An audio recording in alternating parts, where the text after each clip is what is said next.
Bonjour à toutes et à tous et bienvenue dans ce nouvel épisode de WWE News.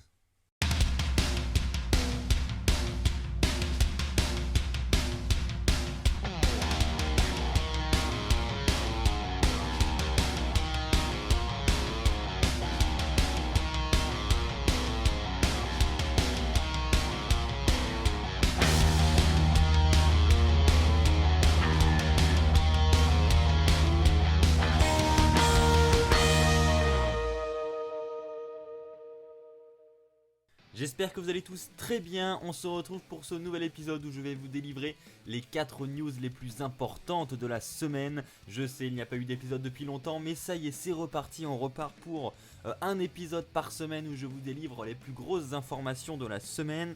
On va parler aujourd'hui des Survivor Series, on va parler de CM Punk, on va également parler d'une future rivalité qui devrait débarquer très bientôt à la WWE.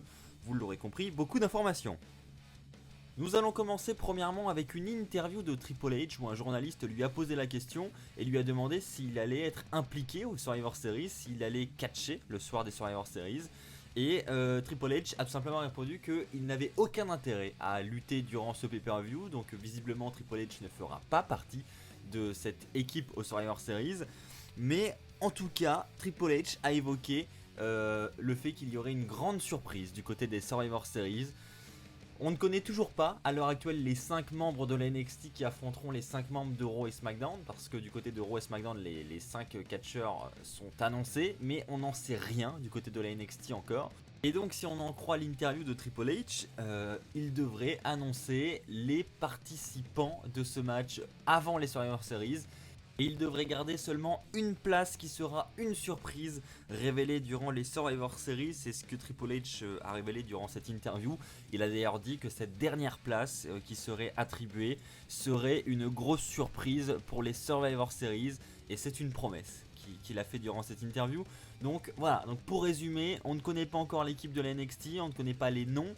Il devrait être annoncé, je pense, du coup sur les réseaux sociaux, puisque NXT a eu lieu et puis on n'en sait pas plus. Donc je pense que ça va être annoncé sur les réseaux d'ici les Survivor Series. Et ils vont garder seulement une place surprise. Et là, faites vos jeux, hein, John Morrison, CM Punk, je ne sais pas. Tout est possible et imaginable. Donc lâchez-vous dans les commentaires quelle serait selon vous cette grosse surprise que nous prépare Triple H pour les Survivor Series. Ah, parlons maintenant de Bray Wyatt. Bray Wyatt, vous le savez, il a remporté le titre universel lors du dernier pay-per-view en Arabie Saoudite, Crown Jewel. Et on va pas se mentir, ça fait vraiment super plaisir de le voir champion. Et on espère que ça va durer. Je pense qu'on espère vraiment tous que ça va durer dans le temps. Eh bien, si cette news peut vous rassurer, ça serait le cas. Les officiels auraient pour projet de laisser le titre un bon moment à Bray Wyatt. Donc on n'a pas de délai précis d'annoncer, hein, si ce n'est qu'il devrait au moins être champion jusqu'à WrestleMania. Donc ça voudrait dire qu'on aurait encore quelques mois avec Wyatt en tant que champion. Et ça, je trouve que c'est une excellente nouvelle. Il va passer toute la road to WrestleMania en tant que champion. Celui qui va remporter le Rumble, je pense qu'il y a de grandes chances qu'il prenne le risque de défier Bray Wyatt. Et je pense que vraiment, niveau booking, il y a vraiment moyen de faire quelque chose de très très bon pour cette road to WrestleMania cette année. Avec Bray Wyatt en tant que champion. Donc j'espère qu'ils vont saisir cette opportunité et que cette news va s'avérer vraie et que Wyatt va conserver ce titre assez longtemps puisqu'il le mérite et puis le travail que propose Bray Wyatt est vraiment excellent, je trouve. Donc il n'y a aucune raison pour que Bray Wyatt perde ce titre rapidement. De plus, il est également rapporté que les officiels veulent vraiment faire de Bray Wyatt un personnage super fort, super dominant, hein, ce qu'ils font déjà avec lui actuellement, hein, parce que c'est vraiment son personnage, hein, The Fiend, c'est vraiment le démon, le mec qui est imbattable.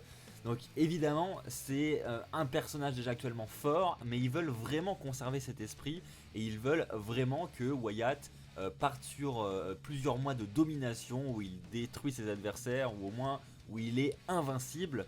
Et ils veulent justement que la personne qui, à la fin du règne de Wyatt, la personne qui battra Bray Wyatt pour le titre, eh bien ça devienne un moment marquant et que ça fasse décoller la carrière de son adversaire. Donc voilà, ils veulent vraiment que ça devienne limite une légende, quoi, et que le moment où Bray Wyatt sera battu, ils veulent que ce soit un grand moment. Je vous invite à partager votre avis dans les commentaires. Que pensez-vous du nouveau personnage de Bray Wyatt et de son règne en tant que champion universel?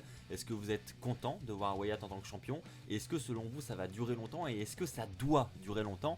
Votre avis m'intéresse, je lirai tout ça à la sortie de la vidéo. Parlons maintenant de notre ancien champion universel en la personne de Seth Rollins.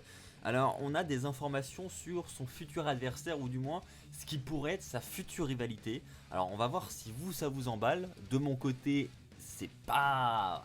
Voilà, vous allez comprendre. Il semblerait que Rollins devrait dans les prochaines semaines commencer une rivalité avec Eric Rowan. Oui, Eric Rowan avec sa cage à hamster et Bobby son hamster.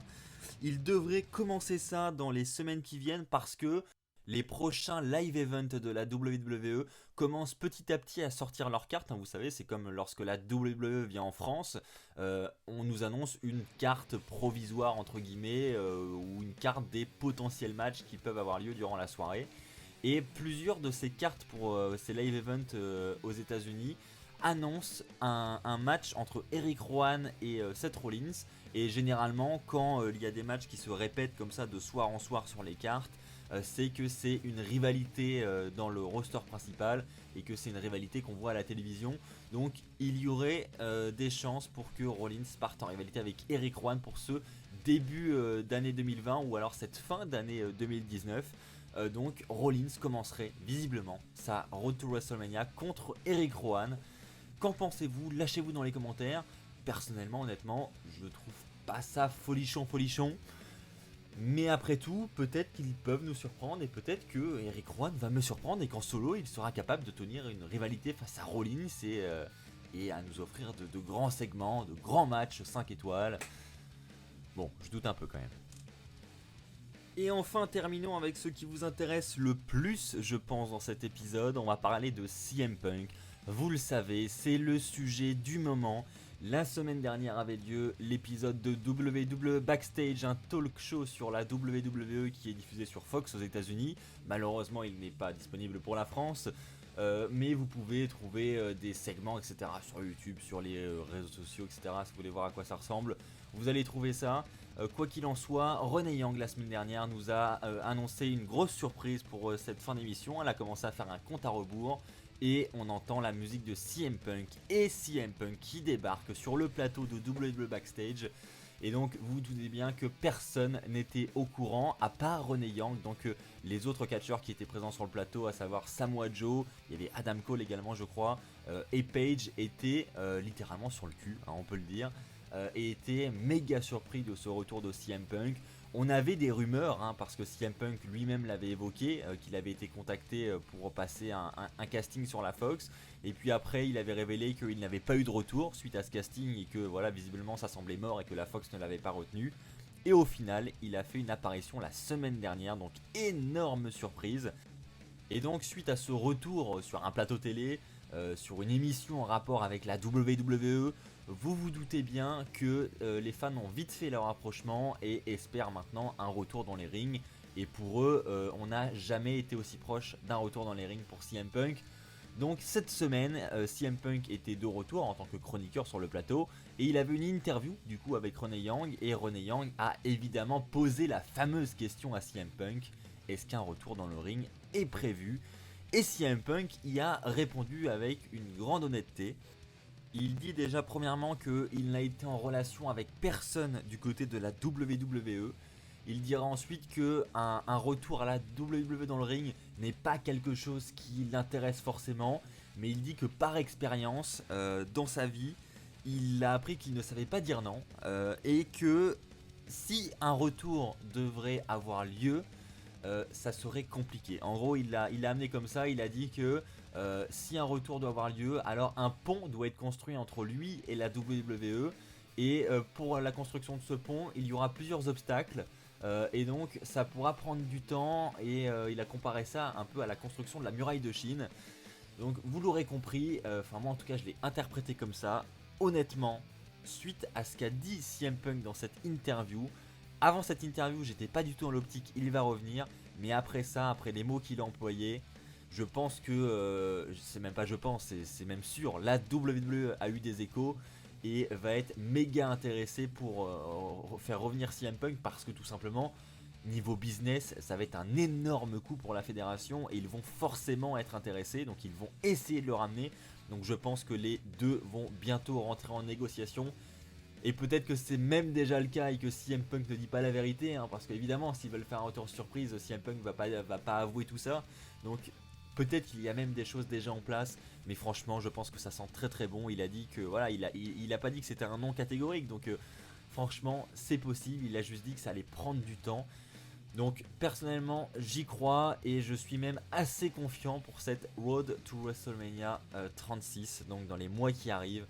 Je pense qu'on devrait avoir de belles surprises et franchement s'ils nous font cette surprise au Royal Rumble cette année, ça serait vraiment énorme. Donc on croise les doigts, je pense qu'on a tous envie de vivre ce moment et je pense qu'il va avoir lieu honnêtement. Petit détail hein, qui peut confirmer un petit peu ce que je viens de dire aussi, c'est que depuis que CM Punk est revenu sur la Fox, il est réapparu sur le site officiel de la WWE dans la catégorie des superstars alors qu'il avait été retiré auparavant. Et il est également réapparu sur le WWE Network. Donc je pense que ce sont quelques indices supplémentaires qui prouvent que CM Punk devrait faire son retour très très bientôt. Voilà, c'est ainsi que s'achève cet épisode de WWE News, j'espère qu'il vous aura plu. Si c'est le cas, comme d'habitude, je vous invite s'il vous plaît à lâcher un petit pouce bleu. Je vous invite également à vous abonner pour ne pas rater les prochaines vidéos qui sortiront sur la chaîne. On se retrouve normalement dès demain pour la vidéo pronostic sur les Survivor Series. D'ici là, portez-vous bien et puis comme d'habitude, n'oubliez pas, soyez toujours très très fiers d'être fan de catch. Allez, bye tout le monde!